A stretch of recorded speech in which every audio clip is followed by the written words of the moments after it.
Here's the final chord of Psycho by Bernard Herrmann. And it's the chord of the week. Keith Horn's Chord of the Week. Alfred Hitchcock's 1960 film Psycho is to this day one of the most terrifying movies ever made, and the score by Bernard Herrmann is arguably the most iconic film score ever written. The most famous music cue, of course, is the murder scene. And just as iconic and memorable is the opening music over the titles with its driving rhythm and twisted harmony.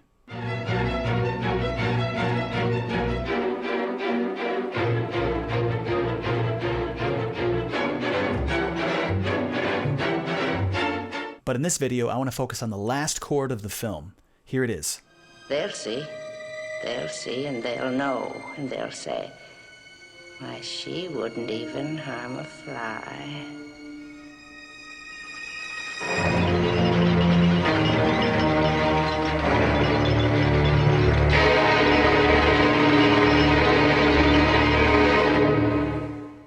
This is where Norman Bates has been arrested and has switched his identity completely over to that of his dead mother. We hear the voice of his mother in his head saying how she wouldn't even harm a fly. And that leads us to that super creepy shot of his mother's skull superimposed over his face. And at this point we hear this motif, which repeats throughout the film. I like to call it the mother theme. That is so creepy. And as that low D rings out, the rest of the strings play an A-flat minor triad over the D pedal, or that final shot of Marion Crane's car being pulled out of the swamp. You remember Marion Crane.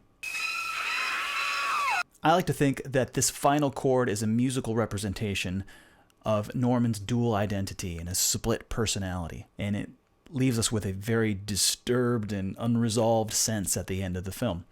It's the very antithesis of a happy ending. I mean, Hitchcock doesn't even give us the chance to sit through some closing credits so we can just decompress through this terrifying thing that we just experienced.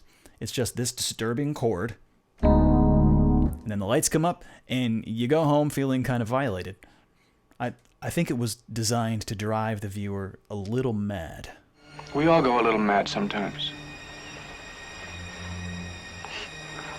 One interesting note about the instrumentation of this score, it's written for strings only, and the entire time the strings are muted, with the exception of this final chord. Also worth noting is that several of the cues from the score are lifted directly from a piece for strings written by Bernard Herrmann 25 years before in 1935. That piece is called Sinfonietta for Strings. That entire piece is also scored for muted strings. Interesting. But that fascinating discussion merits its own video and probably a full day of muse-wonk nerdery in the conference room of an airport hotel. That sounds like a fantastic idea. So let's run the last chord of Psycho through some exercises.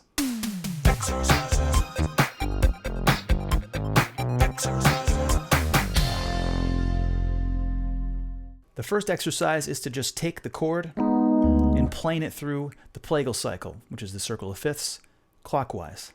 And that sounds like this. A flat minor over D. E flat minor over A. B flat minor over E. F minor over B. C minor over F sharp. G minor over D flat. D minor over A flat.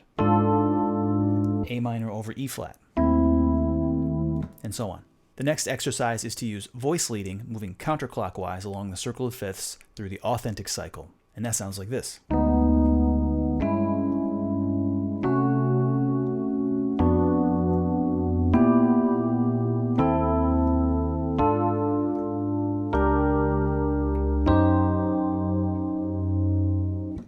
And finally, I'll take this chord through the descending diminished cycle, which is this. C fully diminished, descending. A fourth down, same thing from G. And the same thing from D. It's another way to get through all 12 keys. Now the cycle by itself, with just the minor triads, will be this. C, A, F sharp, E flat, G, E, D flat, B flat, D, B, G sharp, and F. Minor triads in every case. That's using voice leading. Now let's add that tritone below, starting in C over F sharp.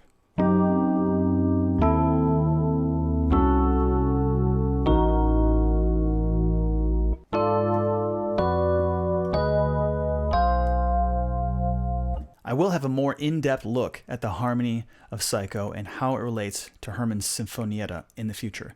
So if you like this video, I hope you keep me on your radar for that. I'm looking forward to it. So thanks for watching, thank you for listening, and happy practicing. Yeah. Who this? This beat. Yo, who this? Yo, who this? Who this?